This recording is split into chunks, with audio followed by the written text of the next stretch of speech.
Marmite FM présente Micro ouvert. Bonjour à tous et merci Est-ce de qu'on peut nous faire un rejoindre petit essai de sur micro Marmite FM. Oups, c'est vous qui C'est vous parti présentez. quand vous voulez. D'accord. Ok. Voilà, c'est parti. Manu, est-ce que tu peux me parler dans Tu te mon présentes, casque ou Micro pas ouvert. Est-ce qu'on se présente Alors, à chaque fois Prenez cette le micro, machin, c'est votre radio. N'appuie pas Alors. sur ton stylo, Sinon, sinon on va j'entends parler tout. un petit peu du projet. D'accord. On va parler aussi Micro ouvert. de votre parcours. Allez, c'est bon, le micro est ouvert quand quand tu veux. Comme ça, on commence direct.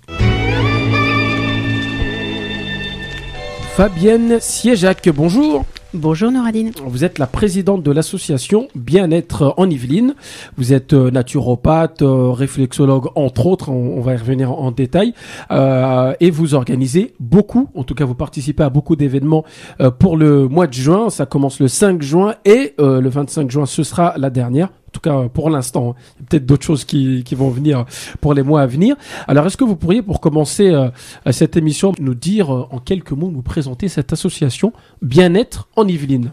Bien-être en Yvelines, c'est une association de professionnels et de consultants bien-être qui se sont réunis pour mieux se faire connaître sous un statut associatif. Cette association est née l'année dernière, au mois de septembre, quand il nous a venu l'idée dans l'esprit de faire un salon du bien-être. Pour cadrer plus l'événement, on a préféré donc constituer une association. Donc, ça a été fait donc au mois de septembre. Le siège était à Villepreux et le salon du bien-être a eu lieu le 8 et le 9 novembre à Villepreux. Suite au succès de ce salon, puisqu'on a reçu à peu près 400 personnes, et les praticiens et consultants qui ont participé bénévolement, ils ont voulu se réunir et consolider une bonne association pour mieux se faire connaître. Donc, on a revu les statuts, on a fait une charte professionnelle, on a fait aussi un règlement intérieur afin de cadrer les activités de chacun et surtout l'activité de l'association. Et donc, l'association a changé de siège, par contre. La Ville de Plaisir nous a accueillis pour de nouveaux événements à partir certainement de l'année prochaine. Donc, on a changé ici. Et puis, l'association s'est aussi, étoffée dans son équipe. Vous avez recruté? Non, on n'a pas recruté. Tout le monde est venu nous solliciter, on va dire plutôt, parce qu'ils ont vu que l'initiative était intéressante.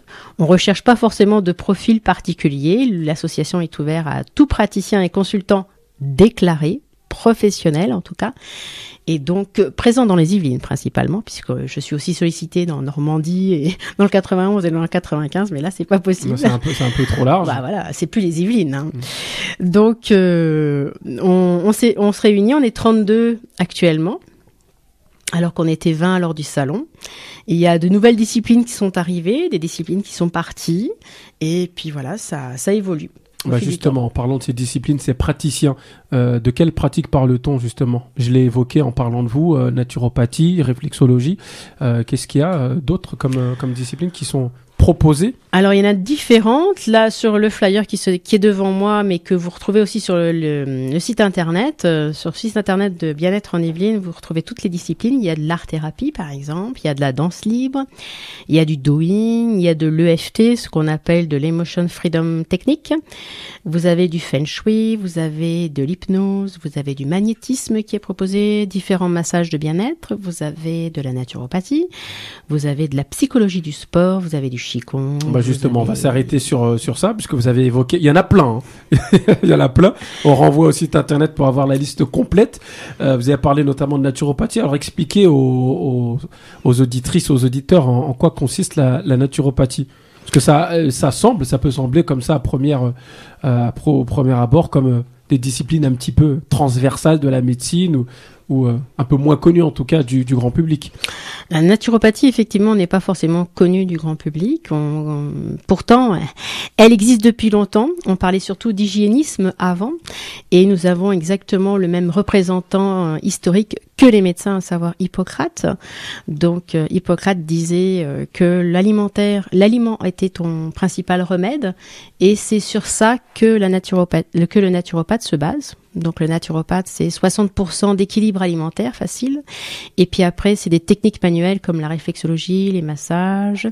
Il y a des techniques énergétiques comme l'auriculothérapie et comme le shiatsu, comme Beaucoup de Beaucoup de pratiques, techniques. Venues d'Asie, principalement. Venues d'Asie, venues d'ailleurs aussi, puisque les techniques de bien-être ne s'arrêtent pas du tout à l'Orient. Il y a l'Occident aussi. Hein. Je ne saurais te dire quelles sont les origines de toutes les techniques. Parce que même si la naturopathie, c'est l'ensemble de toutes les techniques de bien-être, je les maîtrise pas toutes. Loin de là. Et donc, je fais souvent appel à des collègues, d'où l'intérêt de l'association. Comme ça, au moins, on peut être amené à discuter entre nous d'un cas d'école et puis de pouvoir donc proposer à un client, on va dire, un accompagnement plus complet. Et il y a une formation pour devenir un naturopathe? Il y en a plusieurs de formations. Moi, j'ai fait celle du Sénato, donc du Collège européen de naturopathie holistique qui se trouve sur Paris. Ouais. Vous avez l'Euronature qui est présent sur Paris, sur Lyon et sur Toulouse. Vous avez d'autres écoles, je les connais pas toutes, mais vous avez aussi Dargère, vous avez Rousseau, Alain Rousseau ou Isupnat, donc il y en a plusieurs écoles, plus ou moins sérieuses. Elles sont adhérentes à des fédérations, donc qui créditent donc leur sérieux derrière. Nous, le Sénato est adhérente de la FENAMAN, et la FENAMAN est une représentation française plutôt, qui défend aussi les naturopathes afin qu'ils soient plus reconnus. Nous avons aussi un syndicat professionnel qui s'appelle l'Omnes, qui aussi, lui, se bat pour qu'on soit mieux reconnu. Puisque dans certains pays européens, la naturopathie est reconnue, au même niveau que les médecins, voire parfois peut-être mieux. Et donc en France, par contre, en France, ce n'est pas le cas. En tout cas, pas encore. Est-ce qu'elles ont du crédit, ces médecines dites alternatives auprès du grand public? Oui. Ces techniques sont toutes plus ou moins reconnues par le grand public. Ouais. Celle qui est certainement le plus connue, c'est la réflexologie, les massages, parce qu'on en fait dans les instituts de beauté, les instituts. Alors quand on parle de réflexologie, ce sont des massages curatifs, ce ne sont pas des massages uniquement de bien-être. Alors, il faut savoir que questions pièges. Non, pas des questions pièges. Je vais plutôt, corriger un peu. Parce qu'il se trouve que les techniques de bien-être sont censées normalement venir en prévention et pas forcément faire du curatif, parce que si on fait du curatif, ça pourrait se confondre à du soin, alors que normalement un médecin est là pour soigner. Est-ce qu'on joue pas un peu sur les mots là? On joue peut-être sur les mots, mais pour certains c'est important. Donc on est obligé d'avoir aussi cette séparation actuellement entre le soin et le bien-être. Donc même si beaucoup de praticiens et consultants bien-être sont convaincus qu'ils ne font pas que du bien-être et qu'effectivement ils peuvent être amenés à faire de la thérapie ou du soin, on ne peut pas non plus dire trop de choses, donc je ne le dirai pas. Et donc nous faisons en tout cas du bien-être. Nous souhaiterions avoir plus de personnes qui viennent en préventif, puisque la naturopathie c'est une médecine préventive. Mais dans ma clientèle, je reçois aussi des personnes qui veulent aussi du curatif. Donc je les accompagne aussi. Et du coup, concrètement, quand vous avez... en plus, on peut pas dire patient, alors du coup. Eh ben non. Faut que je cherche à nous dit consultant ou client. Voilà, un client, on va dire, qui vient vous voir pour en général, si c'est curatif, parce qu'il y a un petit souci. Oui. Je sais pas, n'importe quel souci de santé. Donc, il y a un diagnostic qui est fait, puis vous essayez de réorienter par rapport à l'alimentation, parce que c'est 60%, mais... Alors nous concrètement, qu'est-ce que vous faites? Alors nous ne faisons pas de diagnostic, puisque c'est encore un terme médical. C'est le terme médical. Nous faisons des bilans de vitalité, en tout cas les naturopathes, c'est comme ça que ça se dit. Donc on va mesurer la vitalité de la personne qui vient nous voir, afin de pouvoir lui proposer une orientation, que ça soit désintoxication ou revitalisation, dans l'objectif de pouvoir l'aider dans cette problématique. On va prendre un exemple tout banal. Par exemple, la personne vient nous voir avec un nez qui coule. Que l'écoulement soit transparent ou épais, il vient nous voir avec un nez qui coule. Et dans ma pratique, moi je vais lui proposer éventuellement des lavements du nez. Donc on va utiliser l'eau à température du corps pour éviter d'agresser les muqueuses nasales, et on va lui demander de se laver régulièrement le nez, donc si possible avant de manger, afin que le nez soit moins encombré et qu'on puisse apprécier mieux le repas aussi, parce que avec des produits spécifiques, évidemment. Que de l'eau. Que de l'eau. Que de l'eau. On peut rajouter aussi... De l'eau du robinet pleine de pesticides? Non, là, je suis un peu ironique. Pas forcément pleine de pesticides, mais on peut utiliser l'eau du robinet puisque l'objectif, c'est de nettoyer. Ouais. Donc, à un moment donné, ce qu'il y a dans le nez n'étant pas si génial quand on a le nez bouché, donc c'est pas si grave que ça d'utiliser de l'eau du robinet.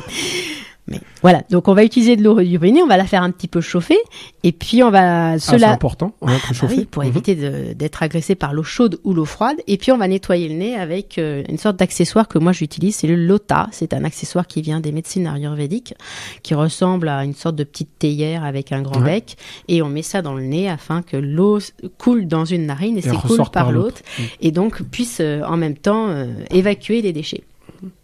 Alors, on a parlé, c'est très intéressant, on a parlé justement de ce que pensait peut-être le grand public. Alors, c'est pas encore très développé en France notamment. Il y en a qui vous consultent. Pardon, consulter, c'est un terme médical. Non, c'est bon. Ah, ça va, consulter. Qui vous consulte.